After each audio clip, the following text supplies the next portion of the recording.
आणि यानंतर बातम्यांचा घेऊया सुपरफास्ट आढावा महाराष्ट्र लाईव्ह मधून। भाऊबीजेनिमित्त संपूर्ण ठाकरे कुटुंब पुन्हा एकदा एकत्र। राज ठाकरेंची बहीण जयजयवंती यांच्या निवासस्थानी उद्धव आणि राज ठाकरेंचे कुटुंब एकत्र आले। भाऊबीजेनिमित्त ठाकरे कुटुंब एकत्र आल्याचं अनेक वर्षांनी पाहायला मिळालं। त्यामुळे एकीकडे ठाकरेंच्या राजकीय युतीची जोरदार चर्चा सुरू असतानाच ठाकरेंच्या वाढलेल्या भेटीगाठी राज्यभरात चर्चेचा विषय ठरत आहेत। दिवाळीच्या काळात राज आणि उद्धव ठाकरे तीनदा एकत्र आलेले पाहायला मिळाले। 18 ऑक्टोबरला मनसेच्या दीपोत्सवानिमित्त ठाकरे कुटुंब एकत्र आलं होतं। त्यानंतर 22 ऑक्टोबरला म्हणजे कालच राज ठाकरेंच्या आईला वाढदिवसाच्या शुभेच्छा देण्यासाठी उद्धव ठाकरे शिवतीर्थवर गेले। त्यासोबतच आज भाऊबीजेनिमित्त संपूर्ण ठाकरे कुटुंब राज ठाकरेंची बहीण जयजयवंतींच्या घरी एकत्र आले। दरम्यान याआधी राज ठाकरेंच्या भगिनी जयजयवंती यांच्या मुलाच्या साखरपुड्यात आणि लग्नातही दोन्ही भावांची भेट झाली होती। 23 डिसेंबरला 2024ला दादरमधल्या हिंदू कॉलनीत हा विवाह सोहळा पार पडला होता। या ठिकाणी ठाकरे कुटुंब एकत्र आलं होतं। तेव्हापासून ठाकरे बंधू एकत्र येणार अशी चर्चा रंगली होती।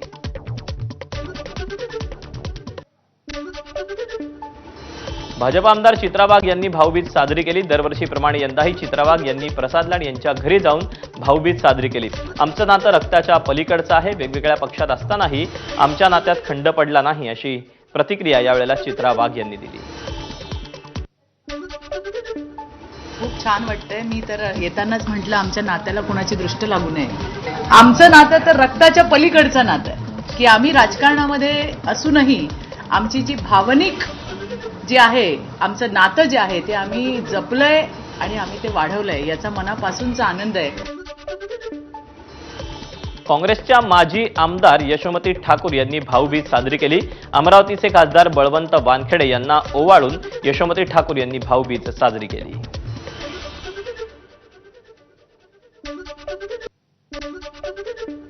खूप शांत दिवाळी राहिली।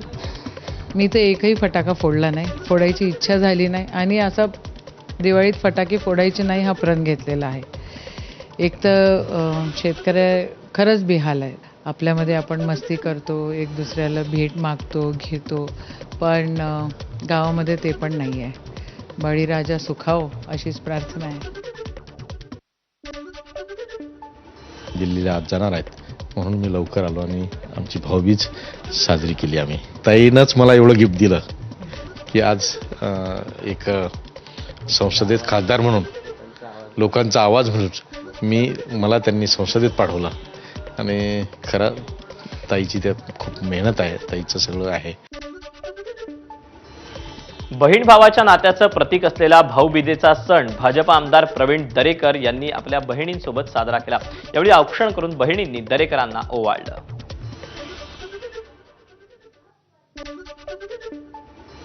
मंत्री भरत गोगावले यांनी रायगडच्या किये गावात भाऊबीज साजरी केली। बहिणीच्या किये गावी जाऊन पारंपरिक पद्धतीनं गोगावलेंनी भाऊबीज साजरी केली। उत्साह आणि आपुलकीच्या वातावरणात गोगावले यांनी बहिणीच्या हस्ते ओवाळणी करून घेतली।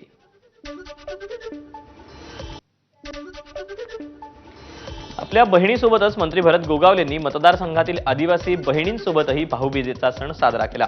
यावेळी ओवाळणीच्या दरम्यान परसबागेतील केळी आणि भेटवस्तू या भगिनींनी मंत्री गोगावलेंना भेट दिल्या।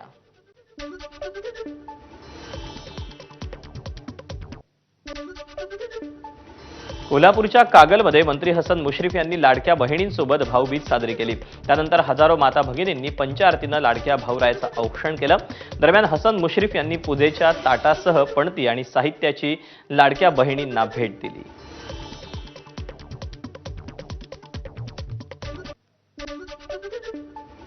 विधान परिषदेत माजी विरोधी पक्षनेते अंबादास दानवे यांनी भाऊबीज साजरी केली। संभाजीनगरच्या निवासस्थानी आपल्या भावंडांसह त्यांनी भाऊबीजेचा सण साजरा केला।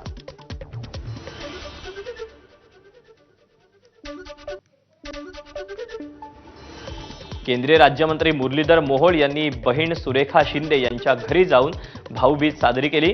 कुणी कितीही आरोप केले तरी मी दिवाळी सण कुटुंबासोबत साजरा केला असं उत्तर मोहोळ यांनी रवींद्र धंगेकरांच्या आरोपांवर दिलं।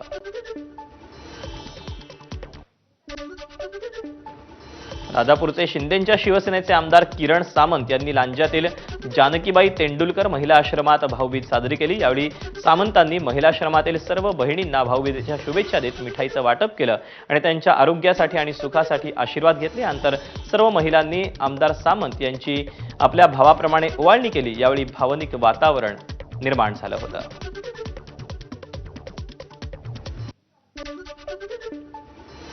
काँग्रेसचे ज्येष्ठ नेते बाळासाहेब थोरातांनी बहीण दुर्गा तांबेंच्या निवासस्थानी जाऊन भाऊबीज साजरी केली। यावेळी बहीण दुर्गा तांबेंच्या राजकीय कारकिर्दीचं त्यांनी कौतुक केलं। त्याचप्रमाणे सत्यजित तांबे आणि जयश्री थोरात यांनी देखील भाऊबीज साजरी केली। सत्यजित तांबेंनी ऑनलाईन ओवाळणीमध्ये अजून एक शून्य राहिला असं जयश्री थोरात म्हणाल्या आणि एकच हशा पिकला।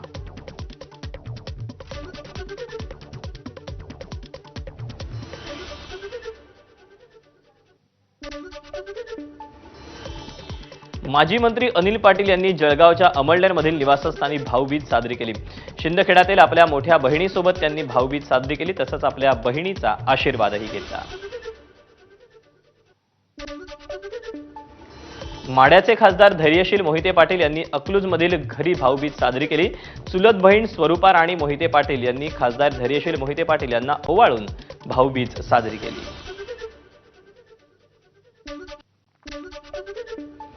सांगोल्याचे शिवसेनेचे माजी आमदार शहाजी बापू पाटील यांनी चिकमहूद इथे त्यांच्या घरी भाऊबीज साजरी केली। यावेळी त्यांनी बहिणीकडून ओवाळून घेऊन भाऊबीज साजरी केली।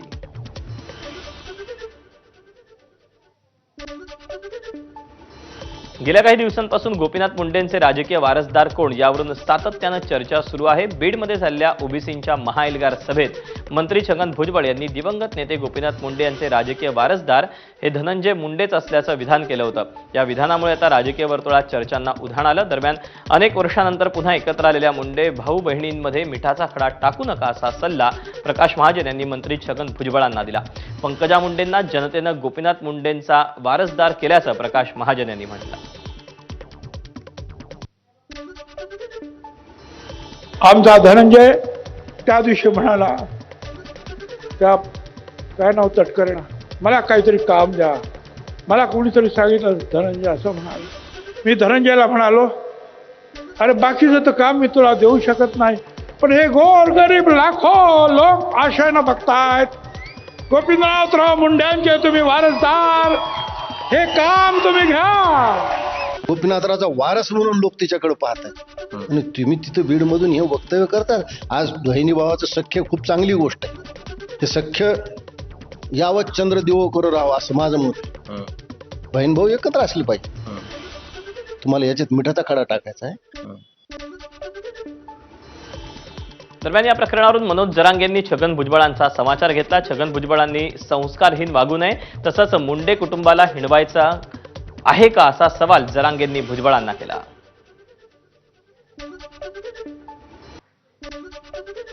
त्यांच्या समाजात लोकांना कळत नाही का नुसतं बोलायचंच कळतं फक्त। राज्यात देशात दबदबा निर्माण केला, त्या माणसाला कितीतरी वेळेस खाली मान घालून चालावं लागलं। खऱ्या वारसाला कळत नाही काही, तरी ते खऱ्या वारसाच्या सगळेच झेंडू काय बाबा आपल्यासारख्याने खऱ्या वारशाने खड्यासारखे असले बाजू सारखे पाहिजे। चला हट बाजूला। धनंजय मुंडेंनीच मुंडे घराण्यात दरी निर्माण केली अशी टीका मनोज जरांगेंनी केली। तर पंकजा मुंडेच गोपीनाथ मुंडेंच्या खऱ्या वारसदार हे म्हणण्याची गरज नाही। पंकजा मुंडे वारसदार नाही तर मग वारसदार कोण असा सवाल मनोज जरांगेंनी केला। आपल्याला आपल्या जातीला उंचीवर नेणार आहे। माणसाच्या पोरीला खऱ्या वारसाला टोचणी दिली जाते, संगत राहते, टोचून बोललं जातं, हिनवलं जातं, हे कळत नाही का त्यांच्या त्यांच्यात दरी निर्माण व्हायला लागली, तेव करायला लागला, हे कळत नाही का? दरी तर त्यांनीच निर्माण केली ना। मंत्री प्रताप सरनाईक यांनी राष्ट्रवादीचे नेते शरद पवार यांची भेट घेतली। दिवाळीनिमित्त शुभेच्छा देण्यासाठी भेट घ्यायला गेलो होतो अशी प्रतिक्रिया सरनाईक यांनी दिली असली तरी डिसेंबरमध्ये होणाऱ्या एमसीएच्या निवडणुकीसंदर्भात ही भेट घेतल्याची सूत्रांची माहिती आहे। एमसीएच्या निवडणुकीत अध्यक्षपदासाठी अनेक जण इच्छुक असून त्यात सरनाईक यांचे पुत्र विहंग यांचं नावही चर्चेत आहे। याच पार्श्वभूमीवर ही भेट घेतल्याची शक्यता वर्तवली जाते। कर्जत तालुक्यात राजकीय समीकरणांना वेग आला. राष्ट्रवादी शरदचंद्र पवार पक्षाचे माजी जिल्हाध्यक्ष राजेंद्र फाळके यांच्या निवासस्थानी भाजपा आमदार राम शिंदेंनी भेट दिल्यानं राजकीय वर्तुळात चर्चांना उधाण आलं. नुकताच 7 वर्ष जिल्हाध्यक्षपद सांभाळल्यानंतर फाळके यांनी तडकाफडकी राजीनामा दिला होता. त्यानंतर थेट राम शिंदे त्यांच्या घरी पोहोचल्यानं विरोधक एकत्र आल्याच्या चर्चांना ऊत आला. जिल्हा परिषद आणि नगरपंचायतीच्या निवडणुकांच्या पार्श्वभूमीवर या भेटीला विशेष महत्त्व प्राप्त झालंय. छत्रपती संभाजीनगरमध्ये भाऊबीजेच्या दिवशी गवळी समाजाची शतकी परंपरा आजही उत्साहात जपली जाते. राजा बाजार परिसरात रेडे आणि म्हशींची सगर आयोजित करण्यात आली होती. आपल्याकडे असलेल्या म्हशींबद्दल कृतज्ञता व्यक्त करण्याचा हा आगळा वेगळा सोहळा यंदा तब्बल 110 वर्ष पूर्ण करतोय. या सोहळ्यात गवळी समाज बांधवांसह नागरिकांनी मोठ्या संख्येनं सहभाग घेतला. ढोलताशांच्या गजरात, फटाक्यांच्या आतषबाजीत सजवलेल्या म्हशींची मिरवणूक काढण्यात आली.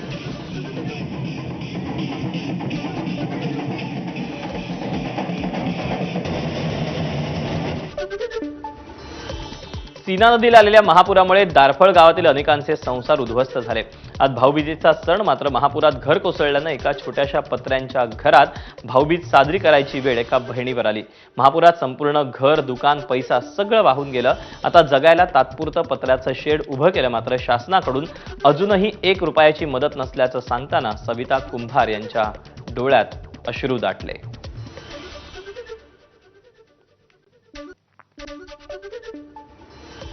सातारा जिल्ह्यातल्या म्हसवड गावातील सिद्धनाथ मंदिरात दिवाळी पाडव्यापासून पुढचे 12 दिवस पुजारी अतिशय कडक उपवास करतात. सलग 12 दिवस आणि 12 रात्री हे पुजारी जमिनीवर पाठ न टेकवता ना झोपतात ना खाली बसतात. सलग 12 दिवस आणि 12 रात्री उभं राहून हा कडक उपवास केला जातो. शेकडो वर्षांपासून ही प्रथा सुरू आहे.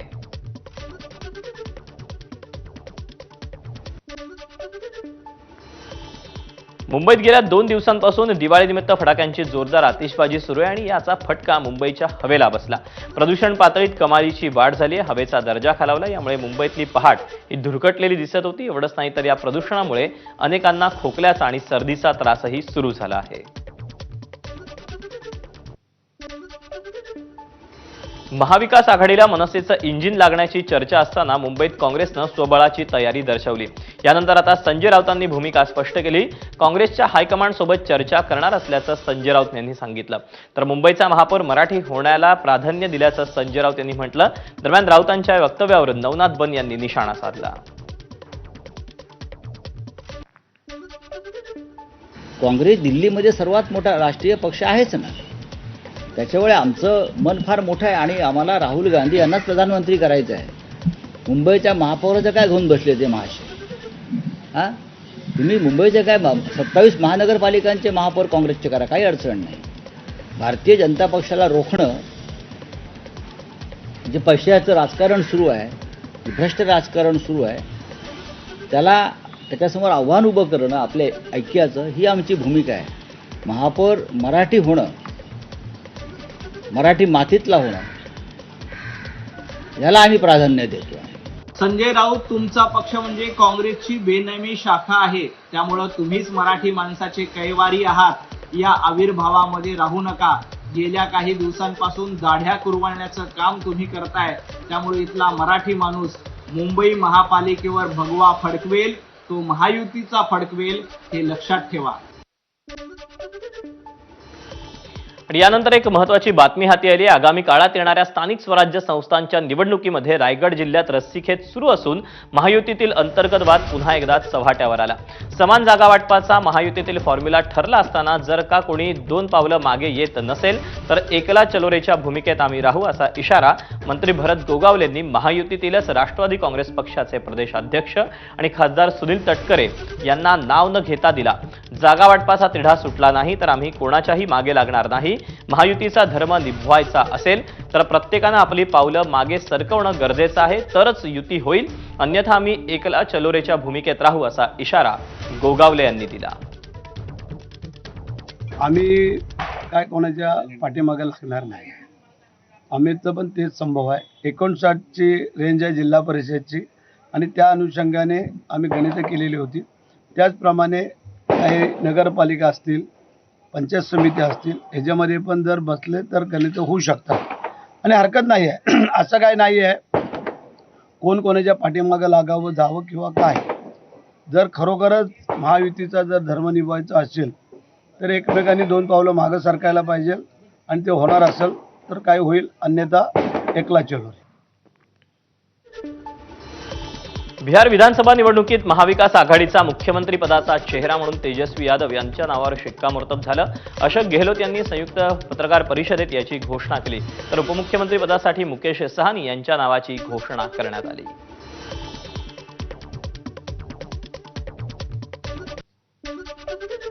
हम लोगों ने जनता के सामने प्रण लिया है, संकल्प लिया है कि ऐसा कोई परिवार नहीं जिस परिवार के पास अगर सरकारी नौकरी है और जिन परिवार के पास सरकारी नौकरी नहीं है उन परिवार को एक सरकारी नौकरी तेजस्वी देगी. पुण्यातील जैन बोर्डिंग प्रकरणात माघार घेण्यास शिवसेना नेते रवींद्र धंगेकर यांनी नकार दिला. या प्रकरणात धंगेकरांनी केंद्रीय राज्यमंत्री मुरलीधर मोहोळ यांच्यावर गंभीर आरोप केले.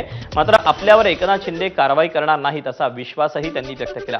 आगामी स्थानिक स्वराज्य संस्थांच्या निवडणुकीच्या पार्श्वभूमीवर महायुतीतील सहकारी पक्ष असलेल्या शिवसेना आणि भाजप या 2 पक्षात यावरून तणाव निर्माण झाला. मोहोळ यांच्यावर केलेल्या टीकेनंतर पक्षाकडून धंगेकरांकडून कारवाई होणार अशी चर्चा ही होत होती.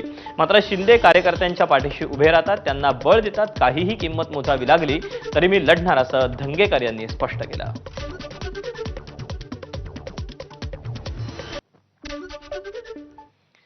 आणि यानंतर आपण जाऊयात पुण्यात.